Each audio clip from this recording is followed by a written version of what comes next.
Today we're pulling the curtain back on normal behaviors that are actually attachment patterns in disguise. Imagine this. You send a text. Hey, what time are we meeting? You watch the bubbles appear, then disappear. 1 minute later, nothing. 5 minutes later, still nothing.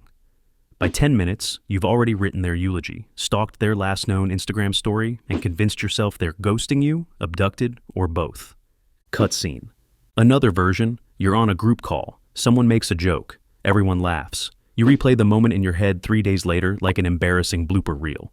Your crime, saying bye too loudly when the call ended. Now, none of those are mental illnesses. They're not quirks. They're not random personality glitches. They're often your attachment style sneaking out in broad daylight, disguised as normal behavior. Welcome to the psychology underworld you didn't know you were walking through. What are attachment styles? Here's the 30-second crash course. Attachment styles are basically your brain's customer service script for relationships. Secure equals, hi, thanks for calling, how can I help you? Calm, responsive, probably offers you a warm cookie with that support. Anxious equals, please don't hang up, I swear I can fix it, wait, don't go. The human equivalent of 47 follow-up emails marked urgent. Avoidant equals, you've reached voicemail, please never leave a message. Their love language is not being there. Fearful-Avoidant, aka disorganized, equals, we're closed, but also open. But also, I hate you, please don't leave. It's basically emotional Schrodinger's cat. Now, here's the psychology behind them. Attachment styles aren't just quirky labels. They're the nervous system's autopilot settings for connection, stress, and intimacy. Think of them as the relationship software update you downloaded in childhood. Except nobody asked if you wanted it, and the install happened while you were still in diapers. Secure attachment usually comes from caregivers who were consistently responsive. You cried, they picked you up. You threw applesauce. They sighed, but still fed you dinner. Your nervous system got the memo. The world is safe. People are reliable. I can chill. Anxious attachment often forms when caregiving was inconsistent. Sometimes your parent was loving. Other times, distracted, stressed, or emotionally unavailable. That unpredictability wires your brain to treat relationships like slot machines. If I keep pulling the lever, calling, texting, people-pleasing, maybe I'll get the jackpot of love and attention. Avoidant attachment shows up when closeness felt unsafe or unavailable. Maybe your caregiver dismissed your needs with a, you're fine, stop crying. The nervous system response, fine, I'll just stop needing. Emotions are overrated anyway. Pass the Wi-Fi. Fearful-Avoidant is what happens when your caregiver was both a source of comfort and fear. Imagine being a toddler and the person you run to for safety is also the one who scares you. Your brain learns the most confusing script ever. I want closeness, but I also want distance. Love me, but don't touch me. I'll text you, I miss you, and then ghost you 5 minutes later. And here's the kicker. These aren't frozen in childhood like baby teeth. They hitchhike right into adulthood. They'll show up in your dating life, your friendships, your work emails, even your texting habits. If you've ever hovered over ellipses while drafting and deleting the same message 12 times, congratulations. You've just witnessed your attachment system in action. Think about it. Anxious texters double text like they're CPRing the conversation back to life. Avoidant texters take 3 business days to reply, as if your how's your day needed to clear customs. Fearful avoidance will text you at 2 a.m., I miss you, then vanish into witness protection by sunrise. And secure folks, they just reply, like sane, emotionally regulated unicorns.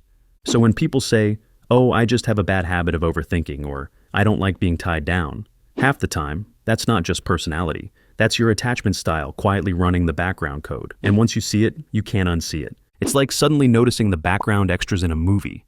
That little normal quirk, like stalking someone's Instagram story views, or feeling allergic to couple selfies, might actually be your nervous system replaying a 20-year-old attachment script. Behavior 1. The text bubble Olympics. Anxious attachment. Let's start with the universal nightmare, waiting on a text reply. Normal person. Cool, they'll reply when they can. Anxious attachment brain. Cool, they hate me, they're dead, or I accidentally committed social murder. You know this brain, it refreshes the chat like it's live tweeting your doom. It analyzes the ... typing bubble like it's the stock market. It turns one unanswered hey into a 12-part Netflix documentary, The Rise and Fall of Our Friendship. Science snack. This is your amygdala, the brain's alarm bell, getting hijacked. For anxiously attached people, the amygdala is like a weather app that predicts tornadoes every time there's a light breeze. Translation: your brain reads ... as broken heart emoji. But here's the kicker. Your prefrontal cortex, the rational voice that's supposed to say, "Relax, they're just in the shower," gets drowned out by the anxious attachment system. So instead of calm reasoning, you get intrusive thoughts like, what if they saw my message and deliberately threw their phone into a river to avoid me? What if I used too many exclamation points? Am I the punctuation version of clingy? Evolutionary psychology moment. Humans are wired for connection because rejection used to mean literal danger. If your tribe iced you out 50,000 years ago, you didn't just feel lonely. You got eaten by a leopard. The anxious brain never updated its software. It still thinks left on red equals left for dead. So yes, anxious attachment makes you the Michael Phelps of the text bubble Olympics. You don't just swim laps, you set world records in overthinking, gold medal in catastrophizing, silver in emoji autopsy, bronze in drafting texts you'll never send. Smash that like button so I know I'm not the only athlete here. Subscribe, and welcome to the team. We're training to retire from this sport. Behavior 2, the social hermit, avoidant attachment. Now flip it, you get invited out. Your calendar is wide open, but instead of saying yes, you suddenly discover urgent house projects, like alphabetizing your frozen peas, or finally reading the warranty manual for your toaster, because obviously that can't wait. Avoidant attachment isn't about hating people. It's about dreading being needed. Connection feels like quicksand. You want it, but it swallows your independence. And here's the twist. Avoidants still feel the pull of closeness. They just manage it like someone holding a hot potato. Toss it away fast enough. Maybe you won't get burned. Science snack. Studies show avoidantly attached people actually experience just as much physiological stress in relationships as anxious types. The difference? They cope by shutting down. They numb, they withdraw. It's not calm, it's camouflage. The nervous system goes into do not disturb mode, like throwing a blanket over a parrot cage so it stops screaming. Think of it this way. Anxious brains are hyperactive car alarms. Avoidant brains are unplugged routers. Both are reacting to threat, one by overloading, the other by ghosting. Behavior number 3, the ghost replay, fearful-avoidant. Ever replayed a conversation for days, obsessing over tiny social mistakes? Fearful-avoidant attachment is the Oscar-winning director of this mental cinema. You rewatch every line delivery, every awkward laugh, every bye said half a decibel too loud. And the plot twist? You criticize yourself and distrust everyone else at the same time. It's like living in a horror film directed by your own nervous system. Think Black Mirror. Everything feels real, but also slightly threatening. Like your boss's smile is less friendly and more, welcome aboard the USS Callister. You're stuck in my video game forever. Science snack. Disorganized attachment often comes from inconsistent caregiving, sometimes safe, sometimes scary. That mix wires the brain for hypervigilance. Your amygdala, alarm system, and prefrontal cortex, logic filter, end up in a custody battle, and your nervous system pays the legal fees. So as an adult, your social life runs on. Approach, avoid, like driving with one foot on the gas and one on the brake. Or like Ross and Rachel's entire relationship arc. We were on a break, except your attachment system never actually takes one. Behavior 4, over-explaining everything, anxious. Ever send a 400-word text just to make sure you weren't misunderstood? Ever attach 3 smiley emojis, a disclaimer, and a 2-page MLA citation just to prove you're not mad?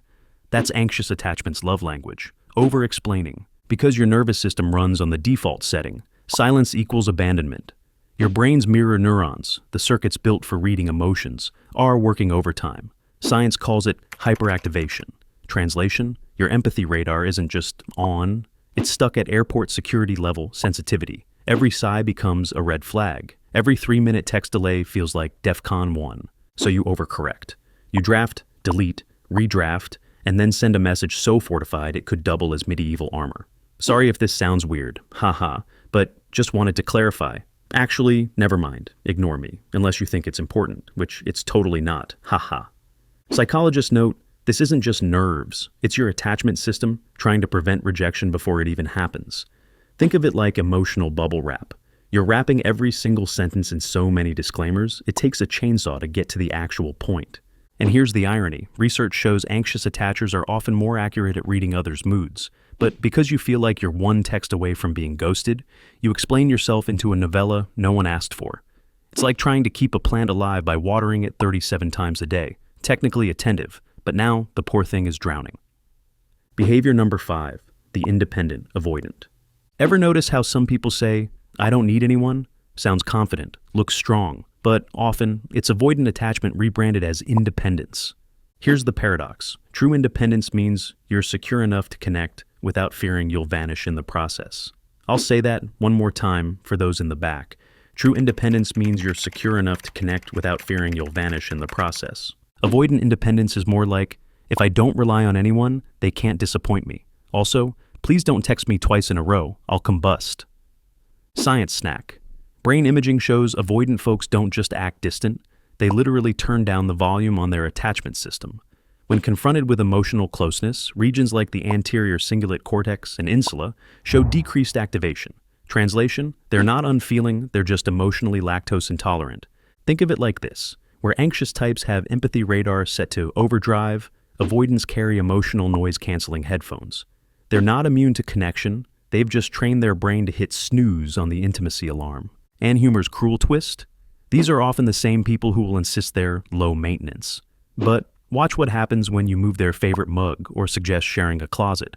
Suddenly, Mr. Independent is channeling a raccoon guarding a shiny trinket. So, yes, avoidant independence looks like strength, but in practice, it's often less Jon Snow riding solo into battle, and more Joel muttering, "I work better alone," right before adopting a teenage apocalypse daughter. Behavior number 6, the testing games, Fearful-Avoidant.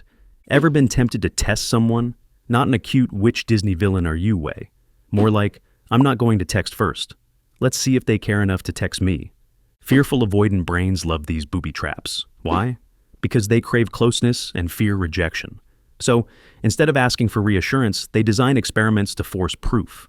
It's like wanting a hug, but wearing emotional barbed wire. They design experiments, lab coat not included. The hypothesis? If you love me, you'll pass this impossible test. The method: silence, withdrawal, strategic coldness. The result?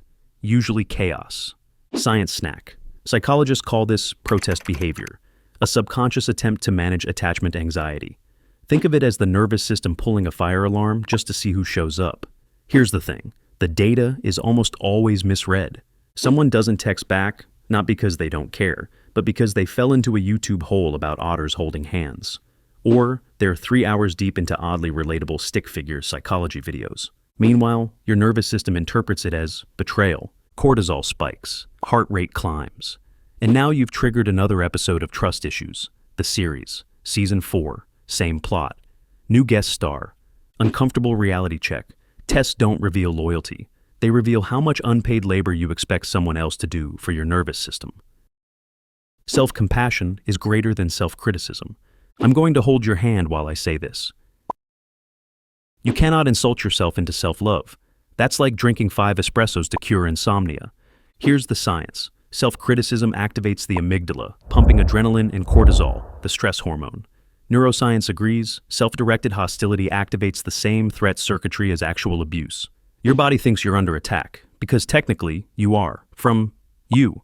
The antidote? Self-compassion. This isn't woo-woo fluff, it's straight-up neuroscience. Self-compassion activates your caregiving system, increases oxytocin, lowers cortisol, and literally rewires fear responses. Here's your inner script upgrade. Not, ugh, why am I like this? But, it's okay to feel awkward. I'm safe. This is hard, and that's human. Be your own Ted Lasso, kind, goofy, relentlessly on your team, even when you miss the penalty kick of social interaction. Because confidence isn't a battlefield, it's a greenhouse, and self-compassion is the sunlight that makes growth possible. The biology of your normal. Here's the part that blows people's minds. Attachment isn't just emotional, it's physical, it's biology, it's hardwired and annoyingly primal. Your attachment system is wired into your autonomic nervous system, the same one that controls your fight, flight, freeze. So, when you think you're just acting normal, your body is secretly running survival code from childhood. That's why a text bubble feels like a hostage negotiation, why an invite feels like suffocation, and why silence feels like abandonment, as if you've been exiled from the tribe, left to die in the wilderness with only a stale granola bar for company. It's not you being dramatic, it's your nervous system trying to keep you alive, just using outdated software. How to hack it without becoming a monk. Good news? Attachment styles aren't permanent tattoos. They're more like default settings. and defaults can be changed. Even your phone gets an update once in a while. Here's how you start. Name it. Catch yourself mid-spiral and narrate like David Attenborough. Here we see the anxious brain catastrophizing in its natural habitat, majestic yet tragically misinformed. Regulated. Ground your nervous system and interrupt the panic with a body reset. Deep breath, movement, cold water splash. Tell your nervous system, we are not on fire. We are literally just waiting for a text. We're safe. Rewrite it. Replace the mental script. Instead of, they hate me, try, they're probably just pooping. Calm down. Practice safe bonds. Seek relationships where secure people model consistent care. Your nervous system will literally rewire by exposure. Science snack, neuroplasticity.